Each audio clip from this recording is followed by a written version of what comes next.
Sudah pernah saya jelaskan. Rasulullah SAW adalah guru kita.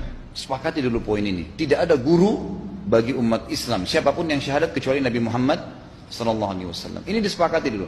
Semua dai dan ulama adalah pewaris beliau. Artinya harus mewariskan ilmu yang beliau ajarkan. Apa yang diajarkan itu yang disampaikan ke umat. Yang tidak diajarkan mereka larang agar dikerjakan. Kan begitu mestinya. Ini kaidahnya dulu.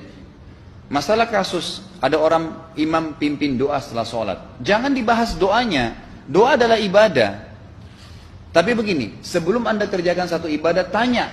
Saya mau ziarah kubur. Jangan ziarah kubur sebelum anda tanya. Bagaimana Rasulullah SAW ziarah kubur. Agar jangan anda buat-buat ziarah kubur itu. Adanya orang taruh kembang di kuburan, siram air, buat batu nisan, pasang lampu, baca zikir-zikir di sana. Karena dia mau ziarah kubur semaunya sendiri. Tidak bisa. Anda muslim, punya kiai, punya Rasulullah SAW. Suri tauladan kita, uswatun hasanah. Tanya Rasulullah ziarah kubur bagaimana. Rasulullah SAW dalam hadis Bukhari menziarahi kubur Baqi.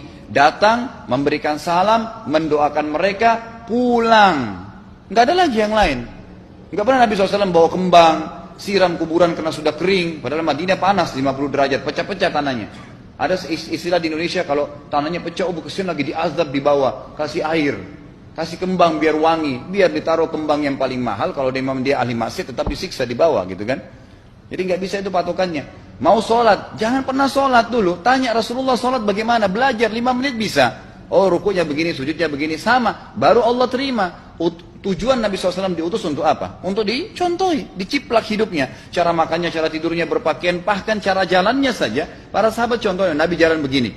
Bukankah ada hadis yang mengatakan sahabat berkata Rasulullah SAW kalau jalan seperti orang turun dari bukit. Mereka sampai membahasakan itu.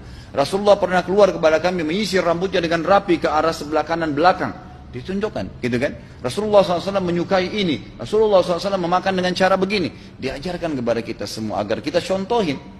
Yang jadi masalah bagi kita ini, kita selalu mau buat apa-apa yang tidak diperintahkan oleh Nabi SAW. Selalu alasannya baik. Sekarang kasus berdoa setelah sholat. Doa adalah ibadah, nggak ada masalah doa. Tapi kalau kita mau ikat antara sebuah ibadah dengan ibadah yang lain, tanya dulu. Rasulullah pernah ikat nggak? Pernah pertemukan nggak? Ziarah kubur dengan baca Quran. Ziarah kubur ibadah, baca Quran ibadah. Pernah nggak Nabi baca Quran di kuburan? Itu tanya. Nggak ada riwayat Nabi SAW pernah baca Al-Fatihah untuk orang mati atau baca di ayat Al-Quran. Datangkan dalilnya coba. Nggak ada satu hadis pun menjelaskan masalah itu. Lalu kenapa anda buat? Oh karena saya mau buat ibadah. Baik ibadah yang Nabi ajarin. Salam doain, selesai. Jangan lebih daripada itu. Masa anda lebih pintar dari Nabi Muhammad SAW? Habis sholat, memang paket yang Nabi tawarkan, yang beliau selalu kerjakan adalah zikir. Setelah sholat, dengan zikir sholat yang sudah masyhur, istighfar, kemudian baca Allahumma antas salam, sampai membaca ayat kursi, al-ikhlas, al-falaq, an-nas, baca subhanallah, alhamdulillah, Allah akbar 33 kali, sampai terakhir baca, digenapkan la ilaha illallah wahdahu la syarika lah. Selesai itu semua hadis Nabi SAW menjelaskan setelah sholat, Rasulullah SAW langsung berdiri.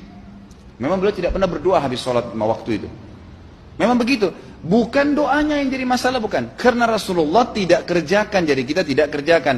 Saya tekankan dalam pengajian saya, kalau anda punya hajat berdoa, berdoalah setelah sholat ba'diyah. Insya Allah aman. Karena sudah lepas dari paket yang Nabi tentukan. Selama Rasulullah SAW sudah mencontohkan dan memerintahkan sebuah perbuatan, ditentukan tempatnya, jumlahnya, waktunya, jangan pernah dilanggar. Habis sholat bacalah subhanallah 33, alhamdulillah 33, Allah akbar 33. Jangan anda bilang saya bisa baca 100. Loh Rasulullah suruh 33 kok. Ditentukan, jangan lebih pintar. Nanti setelah sholat, jangan ikutkan dengan paket rangkaian sholat ini. Di luar waktu sholat anda membaca 100 silahkan. Karena nggak ada penekanan di situ. Kalau ada penekanan waktu, tempat, dan jumlah, jangan dibantah. Anda pengikut Rasulullah atau bukan, gitu kan? Harus jadi jelas. Yang membuat umat ini di Indonesia juga jadi masalah sekarang, karena mau buat sendiri. Semaunya sendiri. Kenapa akhi, kenapa Pak Kiai, kenapa Habib, kenapa Ustadz, kenapa buat ini? Bukankah Rasulullah tidak mencontohkan? Oh nggak apa-apa, ini kan baik. Loh, kalau semua orang berkata seperti Anda, apa yang tertinggal dari agama kita? Kira-kira apa lagi yang tertinggal? Nggak ada kemurnian agama, karena semua orang mau buat semaunya. Gitu kan? Semaunya sendiri. Pindah rumah, baca berzanji. Apa itu berarti sejarah Nabi? Kenapa baca berzanji saudaraku? Rasulullah waktu pindah rumah pernah baca-baca gitu nggak? Nggak pernah. Kenapa dibuat? Anda muslim bukan? Muslim. Ya saya harus ikuti. Kalau tidak akan terus ini mengakar nih. Anda buat satu bid'ah sekarang, bid'ah itu lawannya sunnah. Anak Anda akan buat 10 bid'ah, cucunya akan buat 100 bid'ah, akan banyak bid'ah merakar di masyarakat, dan agama akan ditinggalkan. Kemurnian sunnah akan hilang, gitu kan? Ini bahaya. Ingat, Nabi SAW mengatakan kepada kita dengan hadis yang sangat jelas. Hadis sahih riwayat Imam Ahmad bunyinya begini. Semoga Allah merahmati umatku yang menukil dariku seperti apa yang aku ajarkan atau sebutkan.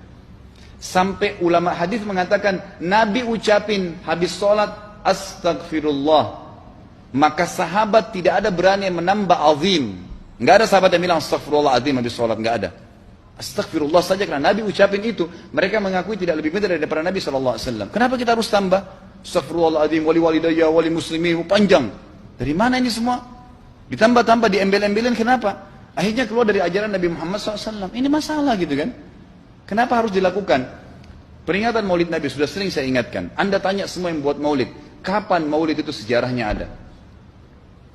Semua buku sejarah menjelaskan tahun 230 Hijriah. Nabi meninggal tahun berapa? 11 Hijriah.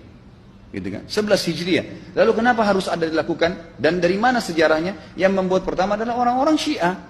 Sejarahnya jelas dari Fatimiyah. Semua buku sejarah sepakat mengatakan bahwasanya maulid munculnya di zaman Fatimiyah. Dinasti Fatimiyah, orang-orang Syiah di Mesir, gitu kan? Dan mereka punya 6 macam maulid yang sampai hari ini masih dikerjakan di Iran. Ada maulid Nabi SAW, Hasan, Husain, Ali, Fatimah, dan raja mereka. Sampai hari ini masih ada. Kenapa orang-orang waktu baca maulid, baca salawat sambil berdiri pegang tangannya taruh di dada? Karena keyakinan orang Syiah, ruhnya Nabi SAW sedang lewat. Anda tahu nggak itu? Banyak orang kita buat tidak tahu. Yang penting bahasa Arab ikut saja. Gitu kan? Tidak bisa. Nabi SAW tidak pernah rayakan. Pernah ada yang bilang sama saya, Ustaz, kan Nabi SAW pernah bilang, waktu ditanya tentang puasa Senin, beliau mengatakan hari itulah aku dilahirkan. Terus kenapa? Berarti boleh merayakan ulang tahun hari Senin, gitu kan? Tidak. Nabi SAW cuma menginformasikan bahwasanya beliau lahir di hari Senin. Dan beliau tidak pernah ngumpulin sahabat untuk baca bersama-sama, merayakan hari raya. Beliau tidak pernah. Kalau itu benar, Nabi nggak bakal tinggalkan kok. Ibnu Katsir rahimahullah, garis bawahi poin ini. Ibnu Katsir rahimahullah, dalam tafsir beliau, tafsir Quran Azim. Dan subhanallah Ibnu Katsir ini, kata ulama, hampir semua kalangan golongan itu banyak memakai banyak memakai buku beliau. Walaupun berbeda dari sisi pemahaman yang lain, tapi tafsirnya kebanyakan kembali ke tafsir beliau. Beliau mengatakan tafsir surah Al-Maidah ayat 3 yang bunyinya a'udzubillahi minasyaitonir rajim, al-yauma akmaltu lakum dinakum. Hari ini saya sempurnakan agama kalian, kata Allah. Ya. Wa atmamtu alaikum nikmati. Saya sempurnakan nikmatku pada kalian. Artinya tidak butuh yang lain. Wa raditu lakumul Islam madina. Saya ridha Islam sebagai agama kalian. Kata beliau, ayat ini turun menandakan dan memastikan bahwasanya Nabi Muhammad SAW tidak meninggal dunia kecuali sudah mengajarkan semuanya. Yang hitam, yang putih, yang gelap, yang terang, yang susah, yang muda, ya, semua dijelaskan. Siapa, kata beliau, yang menganggap masih ada sesuatu yang harus ditambahkan setelah Nabi SAW meninggal dan turun ayat ini, maka dia adalah ahli bid'ah. Dia orang yang membuat-buat agama. Nabi sudah ajarkan semua, selesai. Jangan ditambah, jangan dikurangin. Kita tidak lebih pintar dari Nabi SAW. Nabi nggak pernah rayakan hari lahirnya, jangan dirayain, selesai. Emang kenapa kalau kita nggak rayain? Kenapa? Tangan kita terputus? Enggak. Masih banyak ibadah yang disunnahkan gitu. Sama dengan kasus Isra dan Mi'raj. Kejadian besar dalam Islam. Tapi Anda boleh kembali kepada semua buku sirah. Saya tantang semua buku sirah Anda kembali. Insya Allah yang berpegang pada Al-Quran dan Sunnah, memang ada dasar wahyunya, maka semua akan menjelaskan. Nabi SAW setelah pulang dari Isra dan Mi'raj tidak pernah mengumpulkan sahabat-sahabat untuk merayakannya setiap tahun. Tidak pernah. Boleh dipelajari, iya, setiap hari. Tapi ditentukan tanggalnya lalu dibuat acara. Tidak pernah Nabi SAW buat itu. Lalu kenapa Anda buat? Kalau Anda mau tetap buat, ya silahkan, itu hak terserah Anda. Tapi saya ngajak kepada Anda kembali kepada kemurnian ajaran Nabi SAW. Kita tidak akan pernah kembali, kata Syekh Utsaimin rahimahullah, umat Islam ini akan kembali kepada kejayaan mereka kalau mereka betul-betul kembali kepada ajaran Rasul mereka Muhammad SAW. Murnikan ajaran Nabi yang jalankan seperti yang beliau ajarkan, selesai, akan aman. Pasti akan kembali kejayaannya. Kita nggak bisa saling menghardik, saling menyalahkan yayasan ini, organisasi ini, kelompok ini, karena masing-masing mau beristidlal sendiri, mau menjalankan sendiri hukum-hukum agama ini, bukan mengikuti sunnah Nabi SAW.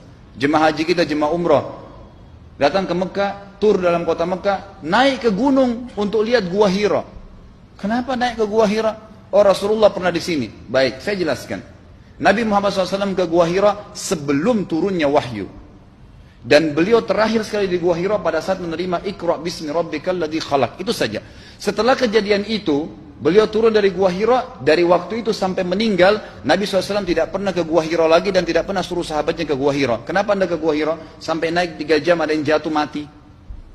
Karena jahil, tidak tahu pemahaman agamanya. Nggak bisa begitu. Cukup dikenang iya. Kecuali Nabi SAW suruh, datangilah Gua Hira. Ya silahkan. Gitu kan? Kalau enggak, kan begitu. Masalah Isra Mi'raj, saudaraku, kejadian besar. Ambil ibrahnya, yang penting ilmunya. Oh, salat 5 waktu, kejadiannya pernah gini. Ada kebesaran Allah, ambil pelajarannya iya. Yang Nabi tidak contohin, maka jangan dikerjakan. Hanya itu saja. Zikir bersama. Di sini ditanyakan juga zikir bersama. Nabi SAW disebutkan dalam hadis Bukhari, kalau berzikir habis sholat, beliau membaca zikir tertentu, sahabat baca zikir tertentu, sahabat baca zikir tertentu. Jadi Nabi SAW tidak pernah paksain. Enggak pernah Nabi misalnya baca ayat kursi, harus semua sahabatnya ikut ayat kursi, enggak. Nabi SAW baca ayat kursi, si fulan baca al-ikhlas, si fulan baca subhanallah, masing-masing. Dan ingat, Allah SWT mengatakan apa? Tentang masalah zikir dan doa ini. Ya. Dikatakan, ya, kita harus berdoa kepada Allah, ya, wadunal jahri minal qawli bil gudui wal asal wala takum minal ghafilin. Berdoalah kalian, berzikirlah kalian dengan doa kalian, dunal jahri minal qawl, tidak dengan teriak-teriak. Allah berfirman dunal jahr, tidak teriak-teriak, ya. Dan janganlah kalian menjadi orang-orang yang lalai. Makanya pernah ada sahabat, waktu Nabi SAW berkata begini, dalam hadis Bukhari juga, waktu pulang dari salah satu perjalanan, kalau kalian sedang menukik, kuda, unta lagi menukik, bertakbirlah, bilang Allahu Akbar. Kalau kalian sedang turun, menuruni sebuah lembah, bertasbihlah, bilang Subhanallah. Ada satu sahabat Badui, orang dari padang pasir, semangat dia jalankan sunnah Nabi. Waktu kudanya lagi naik, Allahu Akbar, dengan suara keras dia teriak. Jalankan sunnah kan? Tapi teriak ya. Apa yang terjadi? Nabi SAW panggil, ditepuk pundaknya, Nabi mengatakan, pelankan suaramu. Zat yang sedang kau panggil tidak tuli. Allahu Akbar. Cukup. Ada apa? Kecuali di medan perang lain nakutin musuh, gitu kan? Untuk apa takutin kuda sendiri? Nggak perlu, gitu kan? Jadi mengikuti sunnah Nabi dengan ilmu yang benar itu akan membawakan ketenangan hidup. Yang buat kacau kita ini jadi kacau karena mau membumbu-bumbui macam-macam ditambah-tambah.